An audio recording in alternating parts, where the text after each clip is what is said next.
ದೇವದುರ್ಗ ತಾಲೂಕಿನ ನಗರಗುಂಡ ಗ್ರಾಮದಲ್ಲಿ ಇಲ್ಲಿ ನೋಡ್ತಿರೋದು ಎಲ್ಲ ಮೆಣಸಿನ ಗಿಡ ಅವೆಲ್ಲ ಒಣಗ್ಯಾವ. ಇವೆಲ್ಲ ಚರಂಡಿ ನೀರು ಬರ್ತಾವ. ಪಂಚಾಯತಿಯವ್ರಿಗೆ ಹೇಳಿದ್ರ PWD ಬರ್ತದೆ, PWD ಪಂಚಾಯತಿಗೆ ಬರ್ತದೆ ಅಂತಾರೆ. ರೋಡಿನಲ್ಲಿ ನೀರಿನಿಂತ ಈ ಥರ ಒಂದು 20 ವರ್ಷಪ್ಪ ಆ ಕಡೆ 20 ಎಕರೆ ಹೊಲ ನೀರು ನಿಂತ ಹಾಳಾಗ್ಯದ.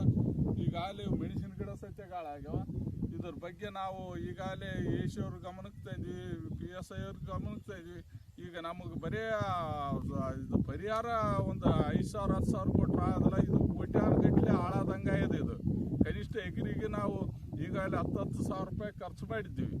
ಈ ಖರ್ಚು ನೋಡೋಕೆ ಕೂತ್ರೆ ಮತ್ತೆ ನಾವು ಬೆಳೆ ಬರೋ ಆಸೆ ಹಿಡ್ಕೊಂಡ್ರೆ ಅದು ಬೇರೆ ಆಗ್ತದ. ಅದಕ್ಕೆ ಇದನ್ನ ಸೂಕ್ತ ಪರಿಹಾರ ಕೊಡಬೇಕು. ಈಗ ಇದ್ರ ಪಂಚಾಯತಿಯರ ಇದನ್ನ ಇದು ಮಾಡ್ಬೇಕು. ಈ ಪಂಚಾಯತಿಯರ ನಮ್ಮ ಅದು ಹಾಳು ಮಾಡಿದಂಗೆ ಆಯ್ತು. ಅದು ಹೊತ್ತು ಈ ಅಗಿಸ್ಯಾಗ ಹೋಗಿರ್ತಕ್ಕಂಥ ನೀರಿಗೆ ಇವಾಗ ಡ್ರೈನೇಜ್ ತೆಗಸಂದ್ರೆ ತೆಗಸಕ್ಕೆ ಸಜ್ಜಿಲ್ಲ.